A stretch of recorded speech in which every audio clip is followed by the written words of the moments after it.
Assalamualaikum warahmatullahi wabarakatuh. Nama saya Tommy Wijaya, NPM 1921020568. Asal prodi dari Hukum Tata Negara J, Fakultas Syariah, Universitas UIN Raden Intan atau Universitas Islam Negeri. Ya, di sini saya akan mempresentasikan tentang tugas yang diamanatkan oleh dosen saya, yaitu Ibu Siska Novalia dalam prodi Hukum Perdata Islam di Indonesia. Ya, materinya adalah nikah mutah atau nikah kontrak. Secara harfiah, nikah mutah atau nikah kontrak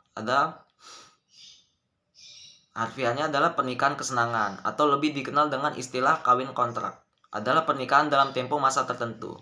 Menurut mazhab Syiah, nikah mutah adalah pernikahan dalam masa waktu yang telah ditetapkan, dan setelah itu ikatan perkawinan tersebut sudah tidak berlaku lagi. Contohnya, seorang lelaki melakukan perkawinan dengan akad nikah sebagai berikut. Aku menikahimu selama 1 bulan atau 1 tahun.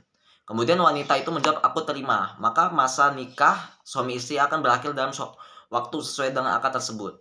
Beberapa penyebab kemunculan praktik ini di masa jahiliyah adalah kehidupan nomaden, perjalanan jauh, dan peperangan. Biasanya anak-anak hasil perkawinan ini diserahkan kepada ibu.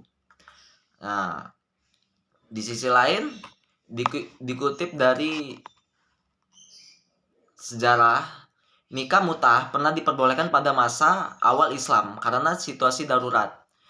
Dr. Ahmad Nahrawi Abdus Salam dalam buku berjudul Ensiklopedia Imam Syafi'i menyebutkan bahwa nikah mutah kemudian dilarang, dan larangan itu sudah menjadi ijma ulama. Dikutip dari buku berjudul Serial Hadis Nikah Dua Cinta Terlarang oleh Firman Ali Fandi LC MA, Imam An-Nawawi menjelaskan dalam Al-Minhaj bahwa nikah mutah pernah diperbolehkan dan kemudian dilarang hingga hari akhir. Dalam hadis yang diriwayatkan oleh Ahmad, Salama bin Ahwa berkata, Rasulullah SAW memberikan keringanan pada kami dalam masalah mut'ah, wanita-wanita pada tahun Autos selama 3 hari. Kemudian beliau melarangnya. Dalam hadis yang diriwayatkan Tirmizi, Abdullah bin Abbas RA mengatakan bahwa nikah mutah pernah diperbolehkan di awal-awal persyariatan. Saat itu, seseorang yang mengembara di suatu negeri tanpa memiliki pengetahuan beberapa lama akan tinggal. Lalu dia menikah dengan seorang wanita sekadar masa bermukmin di negeri itu. Istrinya itu memelihara hartanya dan mengurusinya hingga turunnya ayat yang berbunyi, orang-orang yang menjaga kemaluannya kecuali kepada istrinya dan budaknya. Nikah mutah pernah diperbolehkan karena masyarakat Islam saat itu masih dalam masa transisi dari zaman jahiliyah kepada Islam. Akan tetapi, Rasulullah SAW kemudian melarang praktik nikah mutah. Hal ini juga ditegaskan dalam Fathul Bari. Ibnu Fajar al-Asqalani menjelaskan bahwa pernikahan mutah praktiknya seperti nikah kontrak, yang mana hukum kebolehannya sudah termasuk atau terhapus. Dari Ar-Rabi bin Sabrah Al-Juhani berkata bahwa ayahnya berkata kepadanya bahwa Rasulullah SAW bersabda, wahai manusia, dahulu aku mengizinkan kamu nikah mutah. Ketahuilah bahwa Allah Subhanahu wa Ta'ala telah mengharamkannya sampai hari kiamat. Hadis riwayat Muslim. Karena itulah para ulama dari seluruh mazhab pun sepakat bahwa nikah mutah hukumnya haram dan memasukkannya dalam jenis pernikahan yang batil. Bahkan pelaku nikah disamakan dengan pezina. Sahabat Nabi SAW, Umar bin Khattab, menganggap nikah mutah sebagai sebuah kemungkaran. Selain itu, pelakunya diancam dengan hukuman rajam karena tidak ada bedanya dengan zina. Di zaman sekarang, nikah mutah semakin jelas akan kemarahannya, sebab jika ditinjau dari perspektif rukunnya, nikah mutah dipandang batil karena ketidakan saksi, wali, dan pembatasan masa nikah yang menjadikan nikah tidak sah.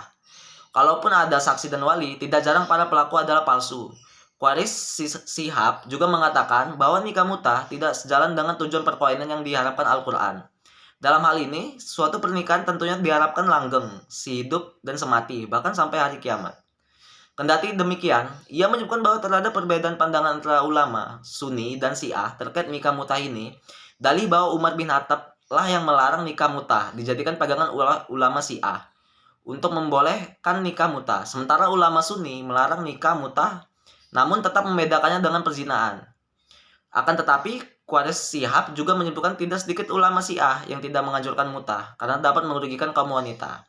Nah, di Indonesia, Dewan Pemimpin MUI sudah mengeluarkan fatwa terkait kawin kontrak sejak 25 Oktober 1997 silam. Dalam fatwanya, MUI memutuskan bahwa nikah kontrak atau mut'ah hukumnya adalah haram. Ya, sekian presentasi dari saya. Bila ada kesalahan saya mohon maaf, dan kepada Allah saya mohon ampun. Assalamualaikum warahmatullahi wabarakatuh.